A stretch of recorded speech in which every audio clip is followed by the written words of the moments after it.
മാർഗഴി മാസവീതി ഭജൻ നാമസങ്കീർത്തനം കോഴിക്കോട് തളി മഹാദേവ ക്ഷേത്രത്തിൽ നടന്നു. വർഷങ്ങളായി ചെന്നൈയിൽ നടന്നുവരുന്ന ഭജനയാണ് ആദ്യമായി കോഴിക്കോട് സംഘടിപ്പിച്ചത്. ബ്രഹ്മശ്രീ പട്ടം കൃഷ്ണ നമ്പൂതിരി ഭദ്രദീപം കൊളുത്തിയാണ് ഭജനയ്ക്ക് തുടക്കം കുറിച്ചത്.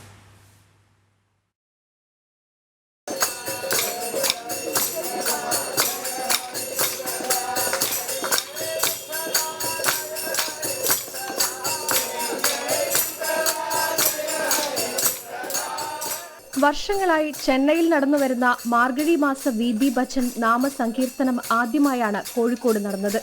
തളി ക്ഷേത്ര പരിസരത്ത് വെച്ച് നടന്ന ചടങ്ങിൽ ബ്രഹ്മശ്രീ പാട്ടം കൃഷ്ണൻ നമ്പൂതിരി ഭദ്രദീപം കൊളുത്തിയാണ് ഭജനയ്ക്ക് തുടക്കം കുറിച്ചത്.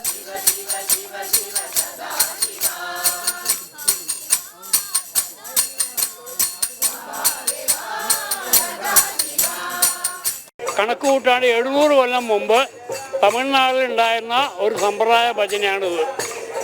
അത് തമിഴ്നാട്ടിൽ പ്രത്യേകിച്ച് കപാലേശ്വര ക്ഷേത്രത്തിന് മുന്നിലാണ് തുടങ്ങിയത്. വിഷ്ണുദേവാനന്ദ പറഞ്ഞ ഒരു കൃഷ്ണ ഭക്തനാണ് തുടങ്ങിയത്. സൂര്യൻ ഉദിച്ചു കഴിഞ്ഞ് ഏതാണ്ട് 3/4 മണിക്കൂറിനുള്ളിൽ ഈ ഭജന തുടങ്ങുന്നതാണ് നിയമമുള്ളത്. പക്ഷേ തെരുവുകളിലാണ് ഈ ഭജന നടത്തുക. മാർഗഴി മാസ വീതി ഭജൻ നാമസങ്കീർത്തനത്തിന്റെ ഭാഗമായി ക്ഷേത്രത്തിന് മുൻവശത്ത് ഭക്തർ ചേർന്ന് കോലാട്ടവും സംഘടിപ്പിച്ചു. തളി ക്ഷേത്ര ചുറ്റുമതിലിന് പുറത്തും തളിക്കുളത്തിന് ചുറ്റുമായി നടന്ന ഭജന പ്രദക്ഷിണത്തിൽ നിരവധി ഭക്തരാണ് പങ്കെടുത്തത്. ജനം, കോഴിക്കോട്.